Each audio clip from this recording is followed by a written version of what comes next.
مذہبی افتراق پیدا کرنا، سیاسی عدم استحکام پیدا کرنا اور معاشی طور پہ مسلمانوں کو تباہ کرنا اور اخلاقی طور پہ مسلمانوں میں بگاڑ پیدا کرنا، یہ 4 ہدف ہیں ان کے، اور وہ 4 ہدف انہوں نے حاصل کر لیے ہیں۔ زیادہ تر قدرتی وسائل اللہ نے مسلمانوں کو عطا کیے، وہ زرعی وسائل ہوں یا معدنی وسائل ہوں، آبی وسائل ہوں یا دیگر وسائل، لیکن یہ بیچارے ان وسائل کے ہوتے ہوئے دنیا کے دستے نگر ہیں۔ دوسرا، اللہ نے ان کو جمعیت اور قوت جو عطا کی ہے، لیکن 73 گروہوں میں بانٹ کر کے ان کو کس طرح سے ایک دوسرے کے ساتھ مخالف کھڑا کر دیا گیا ہے۔ اور تیسرا، سیاسی طور پہ شورشیں، یہ آپ دیکھ لیں ساری اسلامی ممالک کے اندر ہیں، پوری دنیا کا مطالعہ کر لیں، 1 انچ بھی جگہ ایسی نہیں ہے جہاں آتش و آہن برس رہا ہو اور وہ کفار کی سرزمین ہو۔ ساری لڑائیاں مسلمانوں کے دیس میں لڑی جا رہی ہیں۔ اب یہ مسئلہ ہوا ہے یوکرائن کا، اور آپ دیکھنا کہ بہت جلدی یہ حل کر لیا جائے گا۔ کشمیر ہے 70 سال سے لٹک رہا ہے، فلسطین کا مسئلہ حل ہونے کا نام ہی نہیں لیتا۔ مشرقی تیمور چٹکیوں میں حل ہوا کہ نہیں ہوا؟ یہ تاریخ ہمارے سامنے ہے، ہمیں آنکھیں کھول کے جینا چاہیے، کیونکہ وہاں معاملہ اور تھا، جو خون بہہ رہا تھا وہ مسلمان کا خون نہیں تھا، وہ بھی ان مسائل سے ملتے جلتے مسائل تھے، لیکن چٹکیوں میں مسئلہ حل ہوا کہ نہ ہوا؟ تو کیا کشمیر نہیں ہو سکتا؟ فلسطین کا مسئلہ حل نہیں ہو سکتا؟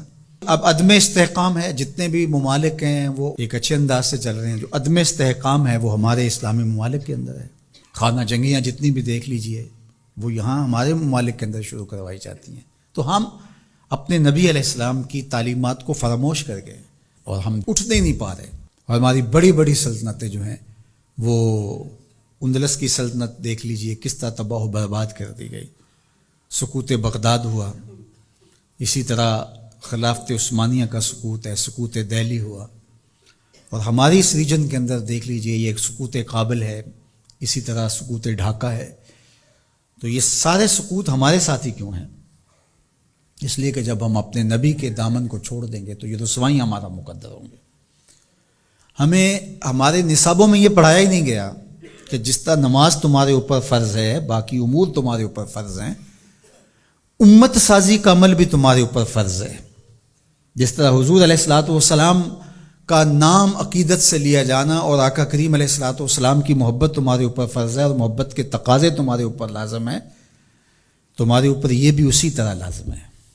تو اس وقت ہمارے ساتھ جو کچھ ہو رہا ہے اور جس سمت ہم سفر کر رہے ہیں اور جس طرف ہم جا رہے ہیں، تو اس وقت سب سے زیادہ ذمہ داری علماء کی ہے اس بات میں، باقی حکمرانوں کی ہے کہ وہ معاشی بحرانوں میں حکمران قوموں کو مبتلا نہ دے، چونکہ قوم جب معاشی بحران میں مبتلا ہو جاتی ہے تو پھر اس کے نظریے پیچھے چلے جاتے ہیں۔ دور موجود میں کہتے ہیں اس دور کا ایٹم بم معاش ہے، جو قوم معیشت کی تباہی کے دانے پہ آ جاتی ہے اس سے پھر جو مرضی آپ منوا لیں، اور آپ جانتے ہیں مسلم حکومتیں کیا کچھ نہیں مان لیتی ہیں، اور یہ حکمرانوں کی ذمہ داری تھی کہ وہ، لیکن ان کے پیٹ ہی نہیں بھرتے، ملک کو اس بے دردی سے لوٹا نہیں، نوچا ہے انہوں نے، لیکن ابھی تک ان کے پیٹ ہی نہیں بھرے اور نہ مستقبل میں کوئی بھرتے ہوئے دکھائی دیتے ہیں۔ تو یہ ایک دردناک صورتحال ہے۔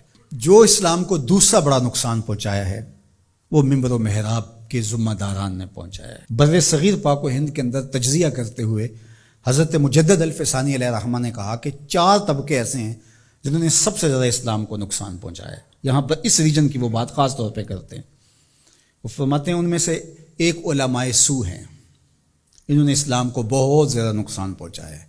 دوسرا صوفیاء خام ہیں، جو دین کے فہم سے ناآشنا صوفی ہیں، انہوں نے اسلام کو بہت نقصان پہنچایا ہے، چونکہ لوگوں کی وابستگی ہے ان کے ساتھ اور ان کے پاس کوئی منصوبہ ہی نہیں ہے۔ عرس پہ آ جاؤ، نذرانے دے دو اور اللہ اللہ کرو اور چلے جاؤ، ان کے پاس کوئی نظام شریعت تو ان کے پاس ہے ہی نہیں ہے، تو آنے والوں کو کیا دیں گے؟ یہ کچھ بھی نہیں دیں گے۔ تیسرا بڑا نقصان جو ہے وہ اسلام کو جو پہنچایا وہ سلاطین نے پہنچایا، بادشاہوں نے پہنچایا، اور چوتھا جو ہے وہ انہوں نے کہا کہ اسلام کو جو نقصان پہنچایا وہ 2 نمبر دانشوروں نے پہنچایا، اور 5 نام بھی آپ ذکر کرتے ہیں، وہ فرماتے ہیں جو گستاخان صحابہ ہیں، چونکہ جب صحابہ کی نفی ہوتی ہے تو پورے دین کی نفی ہو جاتی ہے۔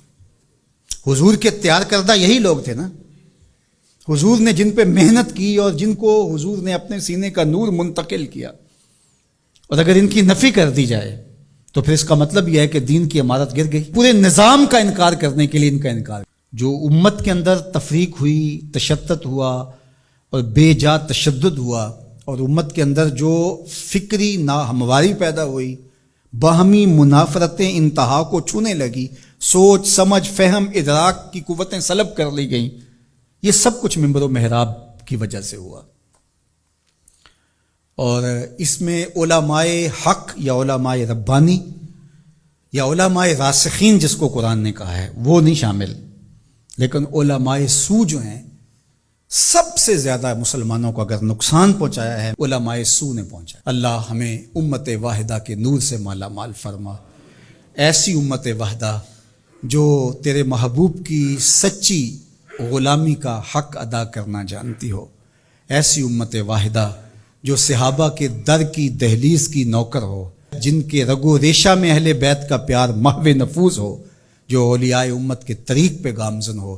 اللہ ہمیں سچائیوں کی راہ پہ رکھے. وآخر دعوانا